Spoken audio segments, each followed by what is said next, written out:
채널 구독과 시청해주셔서 감사합니다. 좋은 하루 되세요. 검찰이 그룹 아이콘 전 멤버 BI의 마약 투약 혐의 수사를 무마하려 한 혐의로 재판에 넘겨진 양현석 전 YG 엔터테인먼트 대표에게 징역 3년을 구형했습니다. 앞서 양현석은 2016년 아이콘 전 멤버 BI의 마약 사건을 무마하기 위해 가수 지망생 한서희 씨를 폐유 협박해 진술을 번복하도록 한 혐의를 받고 있습니다. 한 씨는 빅뱅탑과 대마초를 흡연한 혐의로 경찰 조사를 받는 과정에서 BI가 대마초와 초강력 환각제인 LSD를 구매하고 이 가운데 일부를 여러 차례 흡입한 사실을 제보했으나 양현석이 자신을 YG 사옥으로 불러 협박하고 경찰 수사도 제대로 이루어지지 않았다고 폭로했습니다. 그러나 양현석은 한 씨를 협박하기는커녕 한 씨가 녹음을 하고 있을 것을 우려해 말을 조심했다고 맞섰습니다. 그는 너는 나이도 어리고 꿈도 가수인데 마약을 하면 안 되지 않느냐라는 의미에서 착한 애가 되어야 하지 않겠냐는 말을 했을 뿐이라고 해명했습니다. 검찰 양현석 전 대표 징역 3년 구형. 2022년 11월 14일 오전 서울중앙지법 형사합의 23부는 특정 범죄 가중처벌 등에 관한 법률 위반 등의 혐의로 기소된 양현석 전 YG 엔터테인먼트 대표의 결심 공판을 진행했습니다.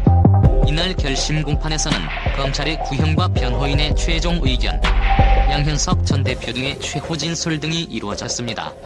양현석 전 대표는 검은 마스크를 착용하고 등장해 덤덤하게 법정으로 향했습니다. 검찰은 양현석 전 대표에게 징역 3년을 구형했으며 방조한 혐의로 함께 재판에 넘겨진 YG 관계자 B씨에게는 징역 2년을 구형했습니다. 검찰은 양현석 전 대표에 대해 가수 연습생 겸 공익신고자 A씨에게 너 하나 죽이는 건 일도 아니다라면서 진술 번복을 요구한 점을 종합할 때 공포심을 유발하는 해악 고지를 한 것이 명백하다고 말했습니다. 그러면서 범죄 행위 수법과 죄질이 매우 불량하다. 범행이 후 태도 역시 좋지 않다. 수사에서 공판 과정에 이르기까지 범행을 전혀 인정하지 않고 반성의 기미조차 없다며 말했습니다. 또한 검찰은 피고인은 해당 범행을 통해 BI의 마약 혐의 수사를 초기 단계에서 무마시키는 데 성공했다며 이후 아이콘은 국내외로 활동하면서 막대한 경제적 이익을 얻었다. 그리고 그 이익 대부분이 YG의 총괄 프로듀서이자 대주주인 피고인에게 돌아갔다고 주장했습니다. 변호인은 검찰의 공소 사실에 대해 양현석 전 대표가 협박했을 것이라는 것에 초점을 맞춰 사후에 꾸며지거나 심하게 왜곡된 것이라며 엄격한 증거 법정주의를 보여달라고 요청했습니다. 이어 변호인은 피고인 양현석은 A씨를 만났으나 협박한 사실은 없다며 재차 강조했습니다. 또한 A씨가 양현석을 만난 상황에 대해 번복하고 있으며 일관성이 없어 믿기 어렵다며 무죄를 선고해달라고 말했습니다. 양현석 전 대표 최후 진술 기피 성찰했다. 양현석 전 대표는 최후 진술에서 지난 3년여간 재판에 성실하게 임했다며 공익신고 내용은 사실이 아니다라고 목소리를 높였습니다. 이어 자신의 이력을 읊으며 호소했습니다. 그는 은퇴 후 27년간 후배 가수를 양성했다. 1997년 원타임, 진오션을 시작으로 빅뱅, 2NE1, 악동뮤지션 등 수많은 가수를 육성했다. 최근에는 블랙핑크의 총괄 프로듀서로서 힘썼다. 현재 YG 소속이 아닌 가수들도 있지만 YG로 인해 불이익을 받았다는 이야기를 한 번도 들어본 적이 없다. 그런 제가 연예인도 아니고 마약 사건으로 적발된 친구에게 너 하나 죽이는 건 일도 아니다라는 말을 했다는 건 상식적으로 이해되지 않는 발언이며 제 성향상 떠올릴 수도 없다고 피력했습니다. 이어 그는 경찰과 검찰 조사 받고 재판을 받는 3년간 모든 것이 멈춘 긴 시간이었다. 그동안 저를 깊이 성찰했다. 제가 더 큰 어른이 되지 못해 생긴 일이다. 팬들에게 죄송하다. K-팝이 전 세계의 인기를 얻고 있고 한국의 위상을 높이고 있다.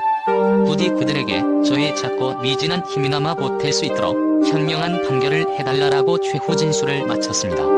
해당 발언을 접한 누리꾼들은 자기 형량 줄이기 위해 지금 잘나가는 아이돌 명단 꺼내는 건 아니지 않냐. 아니 진짜 끝까지 너무 추악한 것 같다. 굳이 왜 저런 아이돌 명단을 언급하지? 등의 반응이 이어졌습니다. YG 엔터테인먼트 어쩌다 이 지경 됐나. 양현석은 1970년생 올해 나이 53세 대한민국의 전가수, 프로듀서, 기업인으로 젊은 시절에는 한국 가요계의 전설인 서태지와 아이들의 멤버로서 이후 중년이 되어서는 대한민국 최고의 연예 기획사 중 하나를 이끌게 되었습니다. 이렇게 긴 시간에 걸쳐서 대한민국 대중가요계에 거대한 영향력을 행사하며 대한민국 대중가요계의 역사에서 절대로 빼놓을 수 없는 인물 중에 하나라고 평해집니다. 하지만 2010년대 후반부터 이어진 소속 가수들의 잦은 불법 행위와 2019년에 드러나기 시작한 일련의 사건으로 YG 엔터테인먼트 대표직을 사퇴하였으며 사회적으로 많은 지탄을 받고 있습니다. 많은 사람들이 양현석과 YG를 비판하는 부분은 바로 지나치면서도 허울뿐인 패밀리 개념입니다. 냉정하게 얘기해서 지드래곤의 대마초 사건은 고의가 아니었다 하더라도 탑, B.I 등 어느 정도 상식을 갖춘 성인들이 대마초와 마약에 손을 대고 적발되었습니다. 그리고 양현석은 이러한 소속 연예인들에게 무언가 대처를 하지 않고 그저 무마시켜주기에 바빴습니다. 헌데 소속 연예인들은 지속적으로 불법과 범죄에 손을 대고 있습니다. 질책을 하고 다시는 그런 짓을 하지 못하게끔 교육을 시켰는지, 아니면 그냥 내 가족이니 어떻게든 지켜줘야겠다는 것인지 이제는 팬들도 입장을 잘 알 수가 없게 되었습니다. 바꿔 말하면 YG의 소속 연예인의 관리가 정말 막장이라는 얘기가 되는 것입니다. 잘못을 하면 어떻게든 덮어주기 바쁘고 잘못을 질책해서 개선된 모습을 보여주기보다는 도리어 아직 나이가 어린 신인 연예인이 마약에까지 손을 대었습니다. 그리고 그 설레는 소속사 선배들이었습니다. YG 거짓 해명이 사태 키워 대중 기만은 역풍. SM과 YG를 비판하는 사람들은 대부분 SM은 살인적인 스케줄, YG는 지나친 패밀리 개념으로 나뉘는데, 적어도 한 소속사의 연예인들이 이토록 사안이 심각한 범죄에 가담하고 그것을 아무렇지 않게 생각하는 것은 YG가 압도적이며 여기에 관해서는 반박의 여지가 없습니다. 여러 증거와 증언이 존재하기 때문이고 최종적으로 본인들이 범죄를 실토했습니다. SM의 경우에는 살인적인 스케줄로 소속 연예인들을 쳇바퀴 돌린다는 비난은 있습니다. 그러나 YG는 소속 연예인들이 활동은커녕 앨범 발매조차도 없이 무계한 대기 상태로 먼 산만 바라보다가 시간과 세월을 보내고 정작 소속사 대표와 활동 중인 연예인들은 여러 범죄 혐의에 가담한 정황이 포착되어 결국 소속사와 계약이 끝나자 황급히 소속사를 떠나버렸습니다. 본인들에게 피해가 오는 것을 원치 않았기 때문입니다. 과연 이런저런 온갖 이와 나름의 사연이 있다고 하더라도 과연 소속 연예인들이 범죄를 저지르게 방치하고 일부는 아예 활동도 없이 먼 산만 바라보며 제발 활동 좀 하게 해달라고 행위를 하는 것이 올바른 대표자와 소속사의 행보일지 알 수가 없게 된 것입니다. 나름의 이유가 있었다면 그것을 솔직하게 얘기하고 서로 문제를 해결해가려 해야 했겠지만 그마저도 아니었습니다. 무엇보다 자금의 부족 혹은 트렌드가 아닌 연예인들을 일단 대기시킨다고 하더라도 냉정하게 얘기하면 트렌드에 맞지 않는 가수라도 어떻게든 활로를 모색하고 최소한의 가수가 아닌 다른 대외적인 활동에라도 참여하게 해줘야 하는 게 소속사가 해야 할 일입니다. 볼맛 터진 YG 추문으로 얼룩진 사건일지, 예능이든 다큐든 드라마든 어디든 활동하게 해줬으면 불만도 없었을 것입니다. 적어도 방송 출연하며 돈을 벌 수 있으니 말입니다. 그런데 소속사 대표가 원정 도박을 나가고 해당 소속사 출신 연예인들은 성매매와 마약, 그리고 대마초 등 온갖 저열한 범죄를 저질렀습니다. 이는 명백하게 팬들을 속이고 기만한 것입니다. 한간에는 소속사의 자금이 부족하여 환치기와 원정 도박을 저질렀다는 이야기도 있습니다. 그러나 상식적인 선에서 당연히 용인될 일이 아닙니다. 다른 방법을 찾으려고 과연 노력했을지 혹은 없어서 그랬다 하더라도 결국 불법에 손을 대었다는 것인데, 그 피해는 결국 소속사 연예인들에게 고스란히 돌아왔고 불법에 손을 대는 그의 모습을 보고 탑이나 지드래곤 혹은 B.I 등이 배운 것은 아닌지 의구심이 들게 됩니다. 실제 양현석은 그가 진심으로 자신의 소속사들을 자신의 상품 혹은 소유물로 여겼는지, 아니면 대화를 나누고 문제를 같이 해결해 나갈 패밀리로 보았을지 강력한 의심이 들게 됩니다. 심지어 소속 연예인들이 부르는 호칭만 봐도 알 수 있습니다.